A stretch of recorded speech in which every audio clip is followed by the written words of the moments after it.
Hello mga kaparokya, kumusta po kayo at welcome pong muli dito sa ating ikatlong Fiesta Vlog. Oo, ikatlo na. Napakabilis ng mga araw at ikatlong araw na rin ng ating pagnunubina para sa kapistahan ng ating mahal na patron, Ama San Andres.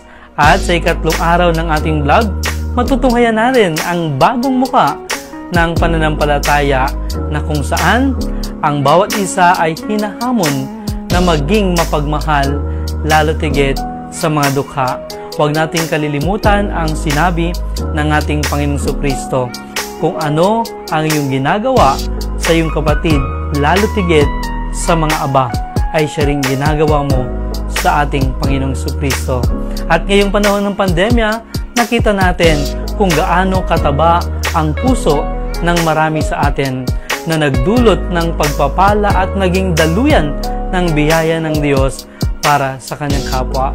Oo mga kapatid, tayong lahat ay mga daluyan ng biyaya ng Diyos. Nawa, ang puso natin ay maging katulad ng puso ng ating Panginoon.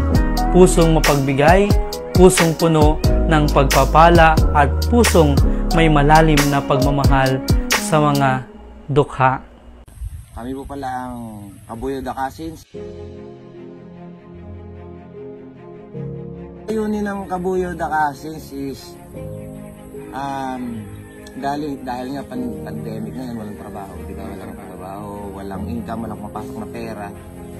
Andyan given na yung ibang mga kasama natin na walang kakayanan na makapag-produce ng pagkain. Yung nagkagulan nito na hirap na makapag-produce ng pagkain. Sa pandemic. Yun yung tinignan doon ng Kabuyo the Cousins na why not? Bigyan natin ng solusyon yan kahit pang merienda lang nila. Kaya yun, naggawa kami nga ng ng special na menu namin is talagang arroz caldo. Ang niluto. Nag-start ng alas 3 ng hapon hanggang matapos ang isang barangay. Arroz caldo po yan. Wala kami pinipili. Mahirap, mayaman na po yan. Matanda lahat. Basta mayroong lagayan. Kahit kaldero yan. Sa ayaw nyo sa gusto, bibigyan namin kayo. Yun po yung aim namin.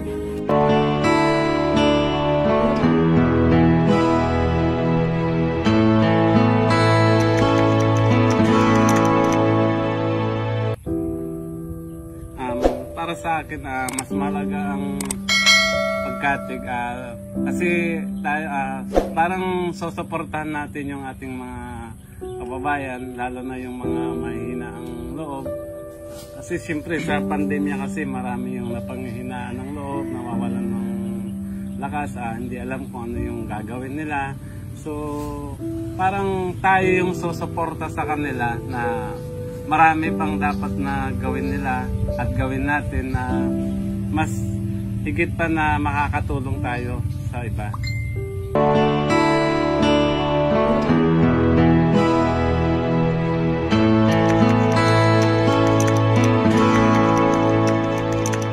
Ano po kasi ako parang stop ako sa pag-aaral kasi po pandemic, ayaw ko din naman pong mag-online class talaga.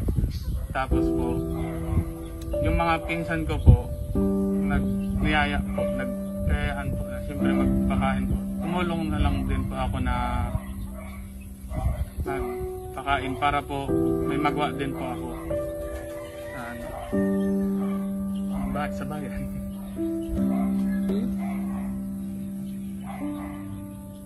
Actually, yung sa atin yung ginawa is hindi sabihin natin na nag-joke, pero pumasok na kasi yung tulong yung mga kababayan natin from abroad, pumasok na sila open na sila na tumulong. So sabi nga namin, tayo, sige, acceptin namin yung tulong ninyo, pero kami parang pinapalabas namin sa sarili namin, na instrumento lang kami.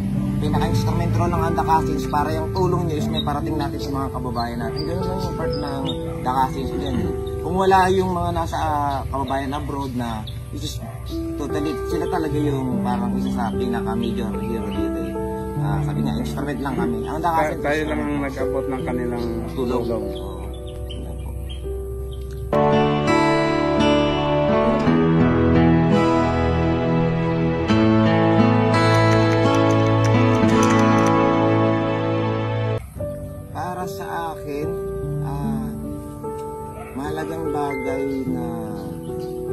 talaga yung matuto tayong maging mapagbigay. Mapagbigay kung anong man meron tayo, malit man na bagay, malaking bagay. Na yung essence na nagbibigay ka. Ano yun tago sa puso kung nagbibigay ka talaga na sobra, kung may yung iba nga, kunti lang, pero sinishare mo pa din. Nakakatuwa nakakataba ng puso na tumutulong tayo sa mga kababayan natin. Kahit pagod tayo sa paggagawa nga, pagpapapiding ng kabulan. Kasi natatanggal yung pagod natatanggal yung pagod, nawawala yung pagod. As long as nakikita mo yung mga pinapakain mga bata na sumasalubong sa'yo na dala-dala yung mga kaldero nila, halos maiiyak ka talaga para sabi ko nga, doon mo makikita yung marami dito sa lugar natin na mas marami pang mas mahirap na hindi na abutan ng iba ngayon. So nakikita natin nung nagpapiding tayo, naikot natin lahat na meron pa palang lugar na mas malayo na hindi napapansin. Oo, mga remote areas. Yun yung part na medyo naiiyak tayo pagka yung malayo na napunta natin.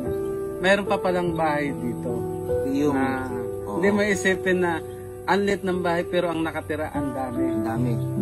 So halos wala talagang makain. Yung mahabol sa iyo, papalis na tayo, hahabol pa, dala-dala yung kaldero sabi. Baka pwedeng dagdagan dahil marami sila. Ganun. Yun yung naging aral doon is yung paano mo i-share kung anong meron ka. Ba dati hindi ka naman ganun ka-share. So sa akin kasi mas natuto akong magbigay, lalo nung nakita ko nung panahon ng pandemic is marami talagang nangangailangan. Pagmamahal na rin, kasi pagmamahal yung love natin sa mga kababayan natin. Number 1 naman kasi talaga yung pagmamahal. Care. Yan.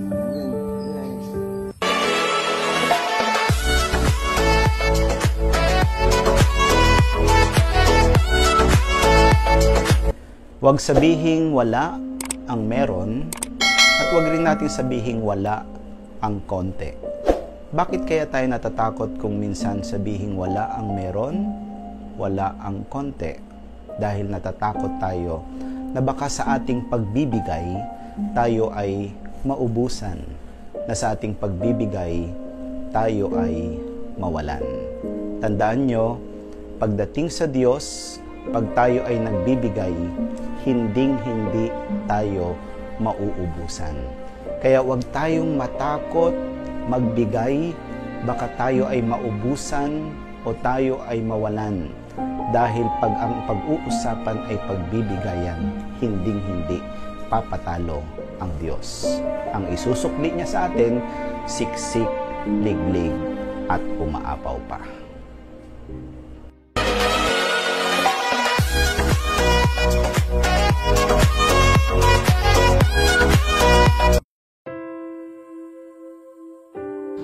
Ama, kasihan mo ang aming maisabuhay, ang pag-ibig namin sa iyo, sa pamamagitan ng aming pagtangkilik sa aming kapwa, higit lalo sa mga maliliit at naghihirap sa pananampalataya. Salingin mo kami mula sa aming pagmamalabis sa kahinaan ng iba, sa pagiging maramot sa pangangailangan ng mga dukha, sa aming pagkikibit-balikat sa kahirapan ng aming kapwa, at sa aming pagpapatalo sa aming sariling yaman. Pagindapatin mo kung paano na matnubay at naglingkod sa San Andres, ang mahal naming patron, ay ganoon din ang mapagsumikapan naming magampanan